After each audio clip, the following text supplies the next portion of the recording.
जय हिंद। राम एकेडमी के online classes में मैं आप सबका स्वागत करता हूं। आज के इस वीडियो लेक्चर में हम देखने वाले हैं भारत का राष्ट्रपति।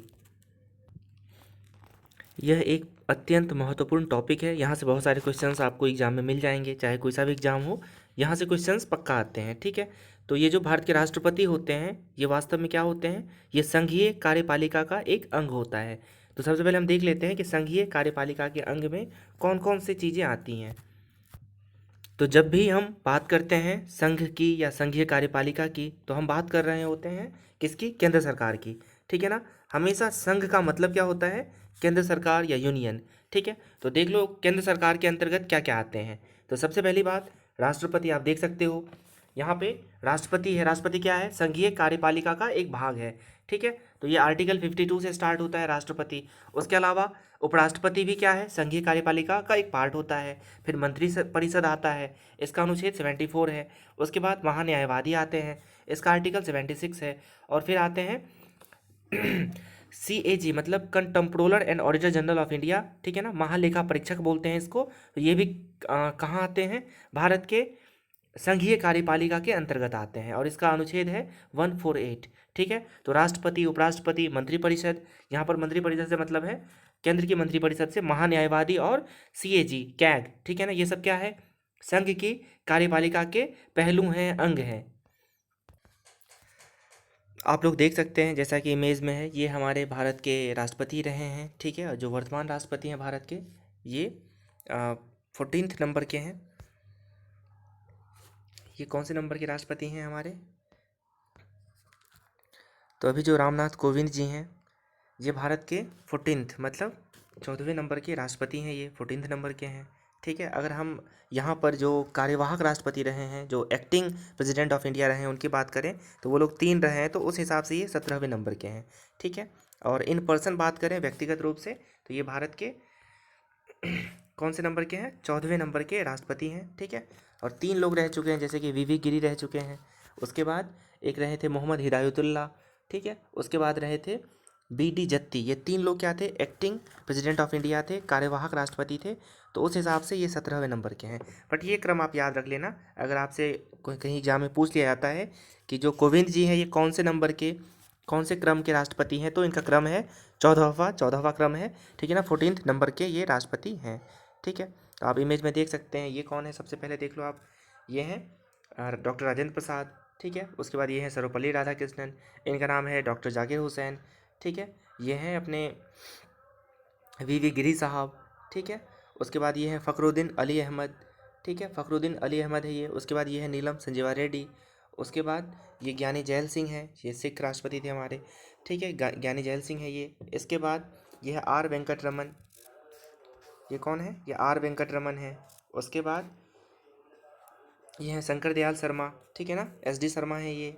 उसके बाद ये आप KR नारायण साहब को देख सकते हैं, KR नारायणन इनका नाम था। ये कलाम जी, एवरीबॉडी नोज हिम। ठीक है ना, तो ये कलाम जी हैं। ये प्रतिभा देवी सिंह पाटिल हैं। ठीक है, और ये प्रणब मुखर्जी। और ये हैं हमारे अभी के राष्ट्रपति कौन? ये हैं रामनाथ कोविंद जी, जो 14th नंबर के राष्ट्रपति हैं हमारे भारत के। अब अपन इनका कार्यकाल देख लेते हैं, एक शॉर्ट में फटाफट इसको देख लेते हैं। जो राजेंद्र प्रसाद था सॉरी, जो राजेंद्र प्रसाद जी थे वो हमारे भारत के प्रथम राष्ट्रपति थे। इनका कार्यकाल 1950 से 1962 तक था। ठीक है ना, सर्वपल्ली राधाकृष्णन जी 62 से 67, जाकिर हुसैन 67 से 69, VV गिरी ये सबसे पहले कार्यवाहक थे, फिर बाद में ये फुल टाइम बनेंगे। ठीक है, तो 69 में ये थे कुछ समय के लिए कार्यवाहक। उसके बाद आते हैं मोहम्मद हिदायतुल्लाह। ठीक है ना, ये भी कुछ समय के लिए थे कार्यवाहक। उसके बाद फुल टाइम कौन बनते हैं? VV गिरी साहब वंस अगेन। उसके बाद 5वें नंबर के कौन बने?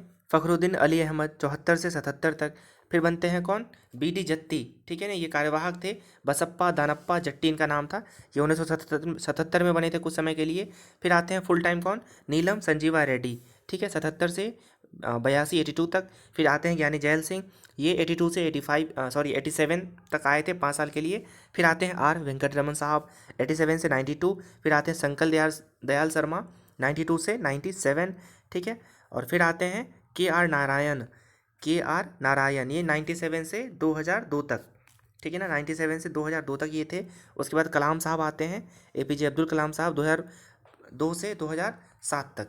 ठीक है। फिर प्रतिभा पाटिल बनती हैं, ये भारत की पहली, अभी तक पहली और आखिरी यही हैं, 2007 से 2012 तक इनका कार्यकाल रहा। फिर आते हैं प्रणब मुखर्जी, ठीक है ना, ये सेकंड लास्ट हैं, इनसे पहले जो अभी हमारे वर्तमान है, इनसे पहले प्रणब दा थे, प्रणब मुखर्जी, ठीक है।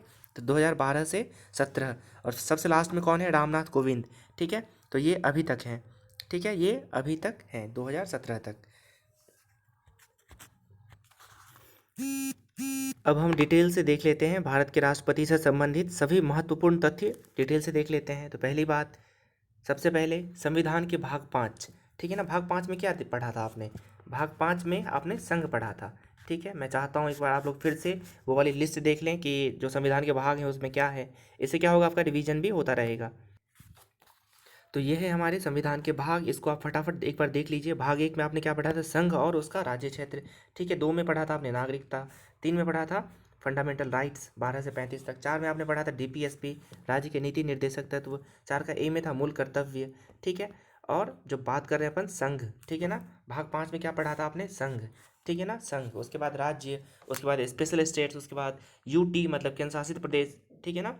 फिर आपने 9 में पंचायती राज पढ़ा था। तो भाग 5 में क्या है, संघ, ठीक है ना। आर्टिकल 52 से लेकर 151 तक ये क्या है, संघ मतलब यूनियन, और जो राष्ट्रपति हम पढ़ रहे हैं ये इसी का पार्ट होता है।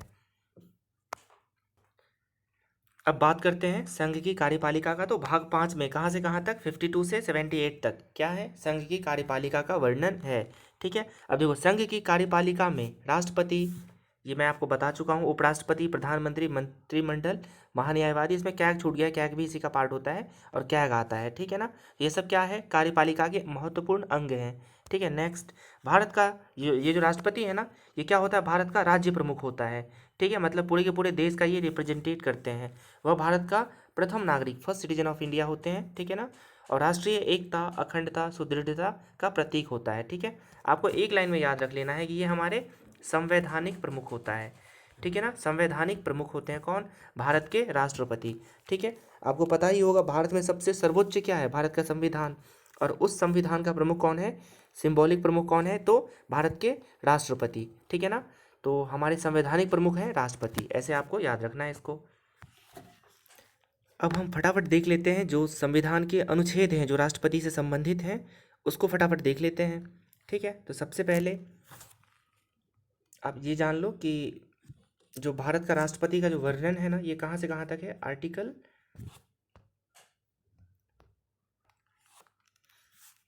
ये है अपना 52 से 61 तक, ठीक है ना, 52 से 61 तक। तो आप एक बार इसको रीड कर लो, कोशिश करो अभी याद हो जाए तो ज़्यादा अच्छा है, ठीक है। तो सबसे पहले 52 में क्या है, भारत का राष्ट्रपति, ठीक है ना, इसमें प्रोविजन किया हुआ है कि भारत का एक राष्ट्रपति होगा। उसके बाद 53 में क्या है, संघ की कार्यपालिका शक्ति, 54 में है राष्ट्रपति का निर्वाचन, 55 में है निर्वाचन के रीति प्रोसेसिंग, ठीक है। और 56 में क्या है, पदावधि, इसका टेन्योर जो होता है 5 साल का ये, ठीक है। 57 में क्या है, पुनर्निर्वाचन के लिए पात्रता, ठीक है, पुनः निर्वाचन के लिए पात्रता, ये कहाँ पर है, 57 में है। 58 में क्या है, राष्ट्रपति निर्वाचन होने के लिए अहर्ताएं मतलब एलिजिबिलिटी होती है कुल मिला के। देखो 57 में क्या था, पुनर्निर्वाचन, अगर दोबारा नियुक्त होते हैं तो, ठीक है। इसमें क्या है, नॉर्मल मतलब कोई भी व्यक्ति अगर राष्ट्रपति बनना चाहता है तो उनकी एलिजिबिलिटी क्या होनी चाहिए, ये है 58 में। 59 में क्या है, शर्तें जो हम नहीं मानते हैं, निगेटिविटी से याद रखना है इसको। 60 में क्या है, राष्ट्रपति का शपथ या प्रतिज्ञान। और 61 में क्या है, महाभियोग, इम्पीचमेंट, इनको मतलब पद से हटाने की प्रक्रिया। अब कोशिश करो कि 52 से 61 अभी के अभी याद हो जाए। 52 और 61 हमेशा याद रख लेना, जो फर्स्ट होता है और जो लास्ट होता है इसको याद ही रख लेना। फर्स्ट में क्या होगा, राष्ट्रपति, तो फर्स्ट कहाँ से स्टार्ट हो रहा है, 52 से, तो 52 में भारत का राष्ट्रपति। और 61 में क्या था, इम्पीचमेंट मतलब महाभियोग, इनको हटाने की पद्धति प्रक्रिया जो भी है, ठीक है। तो ये दो याद हो गए आपको। अब 53 कैसे याद रखोगे, 53 में क्या है, 3 को रिलेट करना है, 3, ठीक है। अब देखना शक्ति में भी कितने अक्षर आते हैं, लगभग 3 अक्षर आ जाते हैं, तो आप इसको ऐसे याद रख लेना, ठीक है। 3 से कार्यपालिका की जो शक्ति होती है ना, इसमें 3 वर्ड होता है शक्ति में, और 53 का जो 3 है इसे इसको रिलेट कर लेना है, ठीक है। तो शक्ति को 3 से याद रखने की कोशिश करना। अब आगे क्या है, निर्वाचन, राष्ट्रपति का निर्वाचन, तो इसको ना 4 से याद रखने की कोशिश करना। निर्वाचन में कितने लेटर हैं, 1 2 3 4, ठीक है। तो निर्वाचन को 4 से याद रखना, ठीक है ना। तो 54 में क्या है, निर्वाचन, अब 55, अब 55 में क्या है, निर्वाचन की रीति। अब देखो निर्वाचन 2 बार आ गया, ठीक है ना, निर्वाचन 2 बार आ गया, तो इसको कैसे याद रख लो, देखना 55 में भी 5 2 बार आ रहा है, ठीक है ना, एक बार 5 आया, फिर से 5 आ गया। सिमिलरली 54 में भी निर्वाचन आया, ठीक है ना, और 55 में भी निर्वाचन आ गया। तो इसको आप इस कॉन्सेप्ट से याद रखने की कोशिश करना, ठीक है, कि निर्वाचन पहले एक बार आ गया, फिर दोबारा निर्वाचन आ गया। वैसे ही 55 जो है ना, 5 5 2 बार आ रहा है, एक बार 5 आया, फिर 5 आ गया। तो निर्वाचन और निर्वाचन की रीति ये दोनों एक साथ है। सबसे पहले आएगा निर्वाचन, उसके ठीक बाद आएगा निर्वाचन रीति। तो 54 एंड 55 इन दोनों को एक साथ याद रखना है। अब देखना 56 को कैसे याद करते हैं। 56 में क्या है, 56 में है राष्ट्रपति की पदावधि, मतलब इनका जो टेन्योर होता है, ठीक है। अब 56 को आप उल्टा करके लिख दो, ठीक है ना, इसको उल्टा करके लिखोगे तो क्या बन जाएगा, 65, ठीक है ना। वी ऑल नो कि इनका जो एज होता है रिटायरमेंट का, ये कितना होता है, 65 होता है, ठीक है। तो 56 को उल्टा कर देंगे तो 65 बन जाएगा, और ये इनका रिटायरमेंट का एज होता है, ठीक है। तो याद हो गया, 56 को 65 मान के चल लो, ठीक है ना, उल्टा कर दो तो ये बन जाएगा पदावधि, ठीक है ना, इनका कार्यकाल। 57, 57 और 58 इन दोनों को आपको याद ही करना पड़ेगा, इसका कुछ ऐसा कोई कारगर ट्रिक है नहीं। तो 56 में क्या है, आपने पढ़ लिया, पदावधि उल्टा कर दिया। 57 में पुनर्निर्वाचन के लिए पात्रता, ठीक है, अगर वो री इलेक्ट होते हैं तो क्या उनकी एलिजिबिलिटी होनी चाहिए, ठीक है, पुनर्निर्वाचन के लिए पात्रता।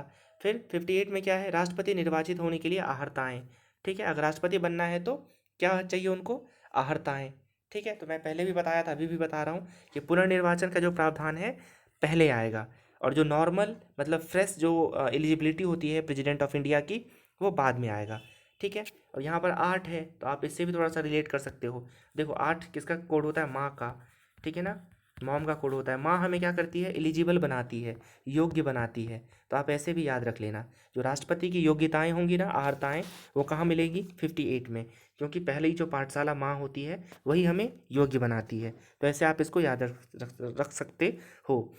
तो पुनर्निर्वाचन कहाँ पर मिलेगा, 57 में, ठीक है ना। और अहर्ताएँ कहाँ मिलेंगी राष्ट्रपति की, 58 में।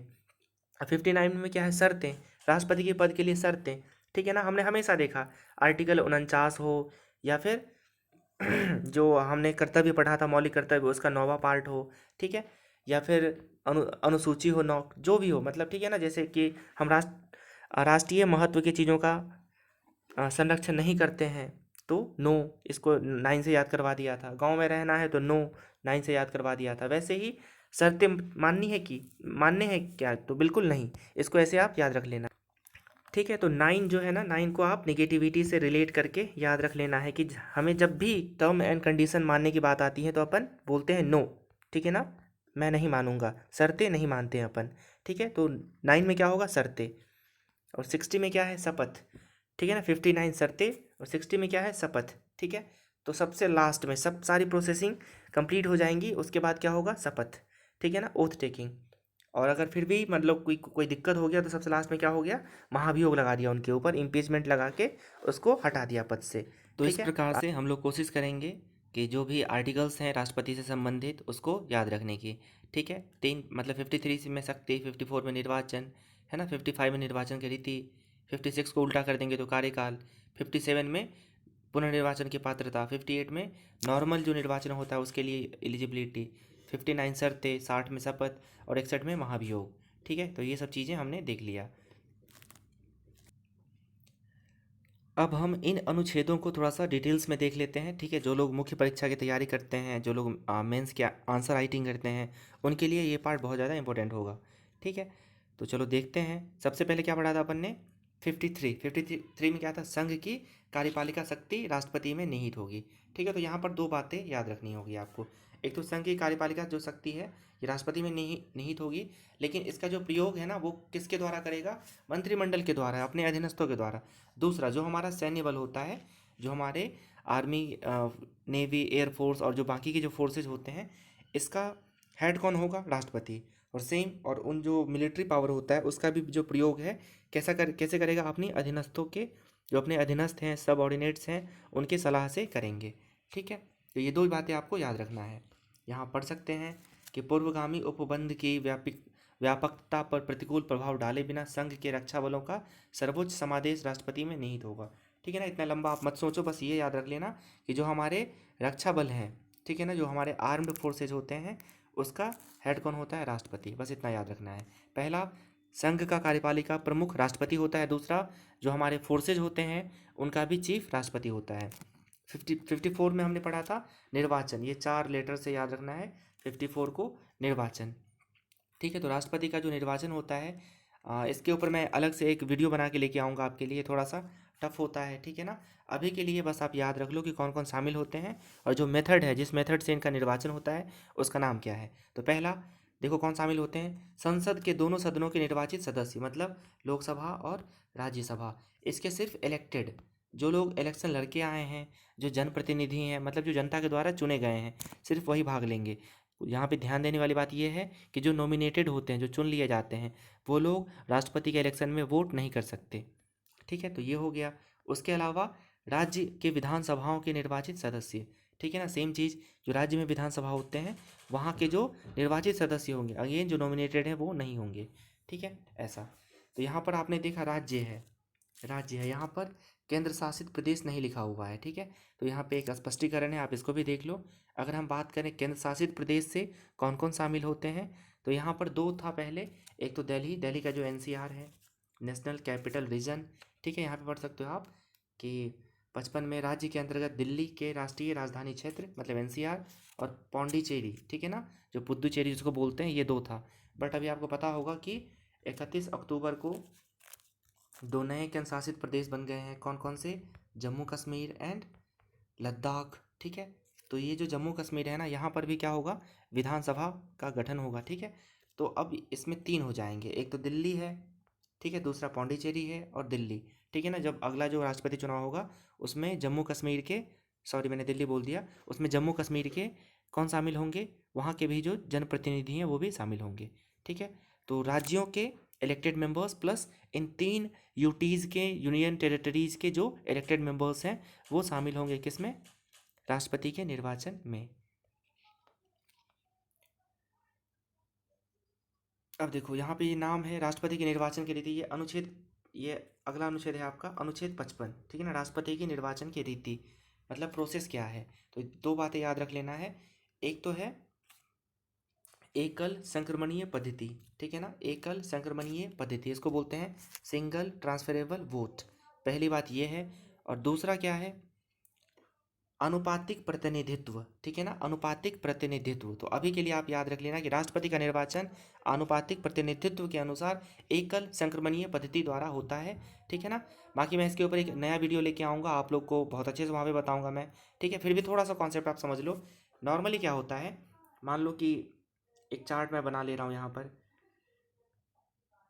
ये लोग कैंडिडेट हैं, ए बी और एक और मान के चलो सी, 3 लोग हैं कैंडिडेट। ठीक है, और यहाँ पर वोटर्स हैं, मान के चलो कि ये लोग वोटर्स हैं, एक्स वाई जेड वोटर्स हैं। ठीक है, तो इनमें ना क्या होगा कि प्रेफरेंस ये कर सकते हैं कि जो एक्स है ना, ये ए को क्या किया, ए को ऑप्शन सी में रखा, बी को ऑप्शन ए में रखा और डी को ऑप्शन बी में रखा। मतलब इनकी प्रथम प्रायिकता क्या है?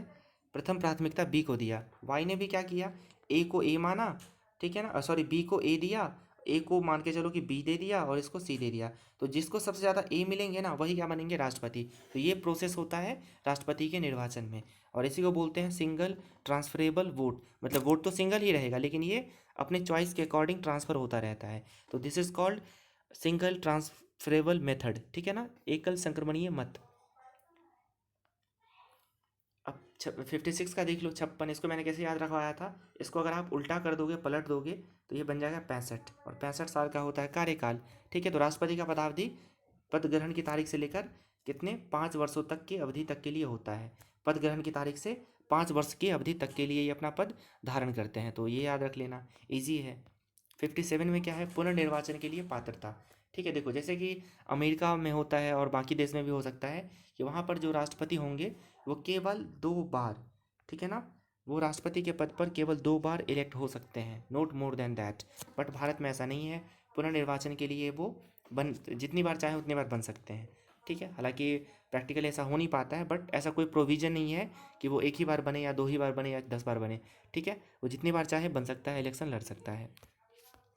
58 में क्या है, राष्ट्रपति निर्वाचन के लिए अहर्ता हैं, ठीक है ना। तो अहर्ता का मतलब एलिजिबिलिटी होता है, योग्यता होता है, और माँ हमें योग्य बनवाती है, ठीक है। तो 58 से आप इसको याद रख लेना, 58 कोड होता है माँ का, ठीक है। तो देख लेते हैं क्या क्या एलिजिबिलिटी है राष्ट्रपति बनने के लिए। कोई भी व्यक्ति राष्ट्रपति निर्वाचित होने के लिए तभी योग्य होगा जब वह, पहला सबको बनता है, भारत का नागरिक हो, ये इंपॉर्टेंट है, पूछ लेता है एज, तो 35 वर्ष की आयु पूरी कर चुका हो, ठीक है। और उसकी जो एलिजिबिलिटी है, एक लोकसभा सदस्य जितनी होनी चाहिए, मतलब he must possess the ability of eligibility of Lok Sabha member, ठीक है ना। तो लोकसभा का सदस्य की जो भी योग्यताएं होती हैं वो एक राष्ट्रपति में होनी चाहिए, ठीक है। उसके बाद देख लो कुछ और बातें हैं इसमें। ये कहता है कि लाभ के पद पर ना हो, ठीक है ना, लाभ के पद पर ना हो, ठीक है। तो लाभ का पद क्या होता है इसके बारे में थोड़ा सा स्पष्टीकरण नीचे भी है। तो कुल मिला के लाभ का पद पर ना हो, ठीक है, ऐसा। अब एक उदाहरण देख लो, जब कोविंद जी राष्ट्रपति बने थे उसके पहले वो कौन थे, वो बिहार के राज्यपाल थे, उसके बाद वो क्या बन गए, भारत के राष्ट्रपति, ठीक है। तो इसी से संबंधित स्पष्टीकरण है, क्लेरिफिकेशन, आप इसको देख लो। इस अनुच्छेद के प्रायोजन के लिए कोई व्यक्ति केवल इस कारण कोई लाभ का पद धारण करने वाला नहीं समझाया जाएगा जब वह संघ का राष्ट्रपति या उपराष्ट्रपति या राज्यपाल है या संघ का राज्य मंत्री है। कुल मिला के वो मेंबर ऑफ पार्लियामेंट है, या फिर राज्य में एमएलए हैं, मेंबर ऑफ लेजिस्लेटिव असेंबली हैं, ठीक है ना। कुल मिला के ये लोग अगर इस पद पर हैं तो लाभ का पद नहीं माना जाएगा, बशर्ते बशर्ते ही हैज़ टू रिजाइन, ठीक है ना। पद ग्रहण से पहले, राष्ट्रपति के पद पर आसीन होने से पहले उसको अपने पद से रिजाइन करना पड़ेगा, ठीक है। तो कुल मिला के एमपी हो, एमएलए हो, तो वो लाभ का पद नहीं माना जाएगा, but he has to resign first. अब देखो 59 में क्या है, शर्तें। इसको मैंने याद करवाया था निगेटिविटी से, 9 मतलब निगेटिविटी, शर्तें माननी है क्या, नहीं माननी है, तो ऐसे इसको याद रख लेना। तो शर्तें क्या है, जो भी कंडीशंस होता है वो सब इसमें रहता है, ठीक है ना। जितने भी पद होते हैं सब में क्या है, शर्त होती हैं, ठीक है, उनके काम करने की तरीके, टर्म्स एंड कंडीशन होती हैं। तो राष्ट्रपति का पद की शर्तें 59 में है। 60 में शपथ है, ठीक है ना, 60 में शपथ है। तो शपथ कौन दिलवाते हैं इनको, इनको शपथ दिलवाते हैं उच्चतम न्यायालय के जो मुख्य न्यायाधीश होते हैं। अब देखो यहाँ पे लिखा है ज्येष्ठतम, इसका मतलब ये है, ये संविधान की भाषा है, सेम टू सेम मैंने यहाँ पे डाल दिया है। तो क्या होता है कि बाय डिफ़ॉल्ट जो सबसे सीनियर मोस्ट होते हैं वही क्या बनते हैं, chief justice of India, Bharat के मुख्य न्यायाधीश, ठीक है ना। तो वही कौन है जो शपथ दिलवाते हैं भारत के राष्ट्रपति को, ठीक है। तो भारत के राष्ट्रपति को शपथ कौन दिलवाता है, chief justice of India, supreme court के मुख्य न्यायाधीश, ठीक है। और ये अपना रिजाइन किसको करते हैं, राष्ट्रपति उपराष्ट्रपति को, ठीक है, ये भी याद रख लेना अभी। ये एक फॉर्मेट है इसका कि शपथ किस रूप में, ये आप देख लो एक नज़र, कोई वैसे काम का नहीं है। मैं ईश्वर की शपथ लेता हूँ कि मैं रामनाथ कोविंद श्रद्धापूर्वक भारत के राष्ट्रपति के पद का कार्यपालन सत्यनिष्ठा से प्रतिज्ञान करता हूँ, ठीक है ना। पूरी योगी, तो ये सब चीज़ें हैं, मतलब कहीं रटी रटाई चीज़ें हैं। या आगे आगे सीजेआई बोलेंगे, पीछे पीछे हमारे राष्ट्रपति जी बोलेंगे, और इस प्रकार इनका शपथ पूरा होता है। उसके बाद राष्ट्रपति पर महाभियोग, ठीक है, मैं कोशिश करूँगा कि इसकी भी अलग से वीडियो लेके आऊँ, ठीक है। राष्ट्रपति के महाभियोग से चीज़ें, कुछ चीज़ें आप यहाँ समझ लो, बाकी मैं एक वीडियो छोटा सा लेके आऊँगा, उसमें और बढ़िया से बता दूंगा, ठीक है। तो क्या होता है कि जब भी राष्ट्रपति क्या करे, अपने पद का दुरुपयोग करे, तो उनके ऊपर इम्पीचमेंट लगाया जा सकता है, ठीक है। ये भी हमने यूएसए के संविधान से लिया हुआ है, ठीक है ना। The process of impeachment has been taken in our constitution from the constitution of USA, ठीक है। तो देखो क्या क्या चीज़ें होती है, जब संविधान के अतिक्रमण के लिए राष्ट्रपति पर महाभियोग चलाना हो तो संसद का कोई भी सदन आरोप लगा सकता है, ठीक है ना। ये देखो कहीं पर भी इनिशिएट कर सकते हैं, लोकसभा राज्यसभा कहीं पर भी। अब देखो आरोप कब कब नहीं लगता है, इसको मैं अपने शब्दों में बता देता हूँ, ठीक है ना। अब इसको, इसके ऊपर इम्पीचमेंट लगाना बहुत टफ काम होता है। सबसे पहले आपको रिटन में सूचना देनी होगी, और ये जो प्रस्ताव होता है इम्पीचमेंट का, जो प्रस्ताव होता है, संकल्प प्रस्ताव, इसको ना 1/4 जिस भी हाउस में ये आ रहा है, लोकसभा या राज्यसभा, वहाँ पर उपस्थित एवं मतदान करने वाले सदस्यों के 1/4, ठीक है ना, 1/4 सदस्यों के द्वारा हस्ताक्षर करवा के अपने जो भी चेयरमैन होंगे, चाहे तो सभापति राज्यसभा के, नहीं तो लोकसभा के जो चेयरमैन होंगे, उनको अपना आशय प्रकट करना होता है। तो सबसे पहले the impeachment draft should be attested bye 1/4 member of the concerned house, ये याद रख लेना। उसके बाद